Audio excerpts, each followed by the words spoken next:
જેતપુરના dying and printing ઉદ્યોગમાં 100 કરોડના હિસાબને લઈને મોટો વિવાદ સામે આવ્યો છે। કારખાનેદાર કલ્પેશ રાંકે એસોસિએશનના વહીવટ સામે સવાલો ઉઠાવી વિરોધ કર્યો છે કે ભાઈ કારોબારી મેમ્બરને પણ આ લોકો 2-3 જણા હિસાબ દેખાડતા નથી। મહિને 1.5 કરોડ રૂપિયા આસપાસની રકમ મેન્ટેનન્સ ચાર્જ વસૂલવામાં આવે છે, તો આ રૂપિયા જાય છે ક્યાં? અને મારી ફૂલ તૈયારી છે, જે મારી સાથે અટાણે હું બોલું છું તો કંઈક ને કંઈક કરશે, તો મારી પૂરી તૈયારી છે એમને પહોંચી વળવાની ને મારે જવાબ દેવાની। આખી ઘટના શું છે તેના વિશે વિગતે ચર્ચા કરીશું। નમસ્કાર, આપ જોઈ રહ્યા છો ચક્રવાત ન્યૂઝ, હું આપની સાથે વંશિકા।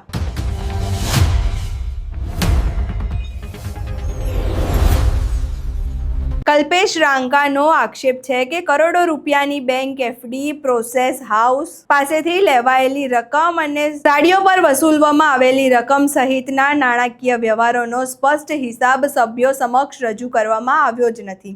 સાથે જ જમીનના વ્યવહારોને લઈને પણ તેમણે સવાલો ઉઠાવ્યા છે। તેમની માંગ છે કે આગામી ચૂંટણી પહેલા એસોસિએશનના તમામ હિસાબ લેખિતમાં જાહેર કરવામાં આવે। જો કે આ તમામ આક્ષેપો છે એની સત્યતા સત્તાવાર તપાસ બાદ જ સ્પષ્ટ થશે। અહીં પહેલા ઉદ્યોગ અગ્રણી કલ્પેશ રાંકેને સાંભળીએ તેઓ શું કહી રહ્યા છે। કલ્પેશભાઈ, જેતપુરમાં હજારો કારખાના છે અને એવા અનેક પ્રોસેસર્સ છે। આપ જે પ્રમાણે વાત કરો છો કે આટલા નાણાકીય વહીવટો છે, આ બધું છે, અને આજે જવાબ નથી આપતા, હિસાબ નથી આપતા, તો બીજા કોઈ કેમ પ્રશ્નો પૂછતા નથી? કારખાનેદારો તો ઘણા છે। હું વાત કરું તો તમને કેમ કીધું કે આ પહેલા મહિનામાં લેખિતમાં પ્રશ્ન પૂછ્યા હતા, 8મા મહિના સુધી નથી મળેલ ને ક્યાંક ને ક્યાંક દબી દેવામાં આવ્યા છે। એ જ રીતે જેતપુરના અનેક કારખાનો જે જીપીસીપીની ગાડીઓ મોકલે, તેમના માઇનસ પોઈન્ટ ગોતે, કાચની ઓફિસમાં બેસતા હોય તો થોડું ઘણું કાણું પણ હોય, એવા માઇનસ પોઈન્ટ ગોતીને આ લોકોએ જીપીસીપીની ગાડીઓ મોકલીને ક્યાંક ને ક્યાંક દબાવવાના પ્રયત્નો બહુ ખૂબ કરેલ છે ભૂતકાળમાં, અને ભવિષ્યમાં પણ કરશે। અને મારી ફૂલ તૈયારી છે, જે મારી સાથે અટાણે હું બોલું છું તો કંઈક ને કંઈક કરશે, તો મારી પૂરી તૈયારી છે એમને પહોંચી વળવાની ને મારે જવાબ દેવાની। એટલે કલ્પેશભાઈ, જીપીસીપી અને ડાઇંગ એન્ડ પ્રિન્ટિંગ એ બેની સાંઠગાંઠ હોય એવું લાગે તમને? જીપીસીપીને ડાઇંગ એન્ડ પ્રિન્ટિંગ એસોસિએશનનો જીપીસીપીમાં તમે કોઈ પણ ફોન કરો, તમે પત્રકાર છો તો કોઈ પણ ફોન કરો કે અહીંયા અનલીગલી પાણી નીકળે છે, તો જીપીસીપીની પહેલી ફરજ આવે છે તેમની વિઝિટ કરવાની। એ બાબતે ક્યાંક ને ક્યાંક માઇનસ પોઈન્ટ પકડીને ટાર્ગેટ કરવામાં આવે છે। અત્યારે જે નાણાકીય આપ વાત કરો છો કે આ બધું આ ભંડોળ છે, આ કેવી રીતે મળતું હોય છે એસોસિએશનને?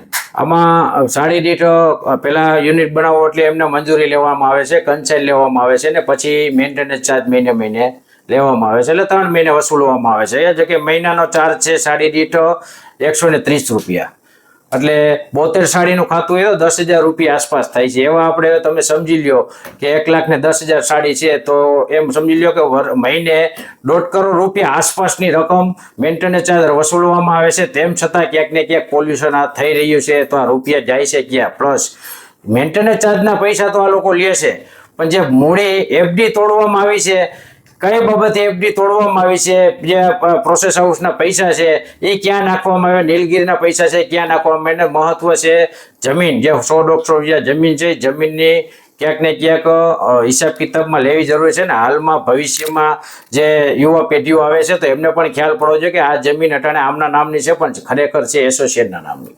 અત્યારે જે કોસ્ટિક રિકવરી એક પ્લાન બનાવવામાં આવ્યો, અને પ્લાન્ટ અત્યારે એની સ્થિતિ શું છે, એમાં કેટલો ખર્ચો થયો છે ને અત્યારે એના માટે પણ કંઈ આંગળી ચિંતાય છે, એમાં શું છે સાચું? કોસ્ટિક રિકવરી પ્લાનમાં આમાં જ લેખિતમાં એક આવ્યું છે મારી પાસે યાદી કે કોસ્ટિક રિકવરી પ્લાનમાં વચારે કોસ્ટિક રિકવરી પ્લાન બંધ હતો ને કંઈક જે સંભાળવાના વ્યક્તિ હતા એમના સામે લેખિતમાં કંઈક ફરિયાદ પણ તાલુકા પોલીસ સ્ટેશને થઈ હતી, અને પછી સમાધાન થયું, અને એ હાલમાં એ સમયે કોસ્ટિક રિકવરી પ્લાન ક્યાંક ને ક્યાંક બંધ હતો। તેમ છતાં પણ આ યુનિટ ચાલુ રહેતા હતા, અને અટાણે કોસ્ટિક રિકવરી પ્લાન્ટ કન્ટિન્યુ ચાલુ છે એવી મને બાતમી મળી છે।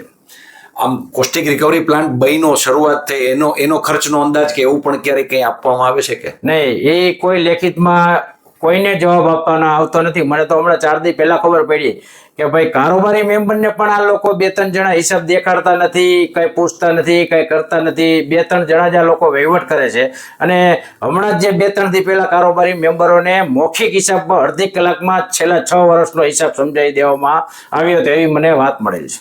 આપણી નદીઓનું જે પાણી છે એના માટે એનજીટીએ કંઈક ઓર્ડર કર્યો છે ને એમાં કંઈક ફેરફારો આવ્યા છે, એ શું છે? એનજીટીના ઓર્ડર પ્રમાણે હાલમાં હું અટાણે કહી ન કહી શકું, કારણ કે મને અટાણે એનજીટીના ઓર્ડર પ્રમાણે મને કોઈ નીતિ નિયમમાં ખ્યાલ નથી, પણ મારા માટે અટાણે જેતપુરમાં પોલ્યુશન જેમ બને એમ ઓછું થાય, જ્યાં મેન્ટેનન્સ ચાર્જ ભરતા જો ક્યાંક ને ક્યાંક પોલ્યુશનની વારંવાર આ ફરિયાદો આવે છે, એમને હલ કરવાની પહેલી તૈયારી જેતપુર ડાઇંગ એન્ડ પેઇન્ટિંગ એસોસિએશનની હોય છે. અહીં તમે કલ્પેશ રાંકેને સાંભળ્યા. હવે સવાલ એ છે કે ₹100 કરોડના હિસાબ અંગે એસોસિએશન શું ખુલાસો કરશે અને શું સભ્યો સમક્ષ તમામ હિસાબ જાહેર કરવામાં આવશે?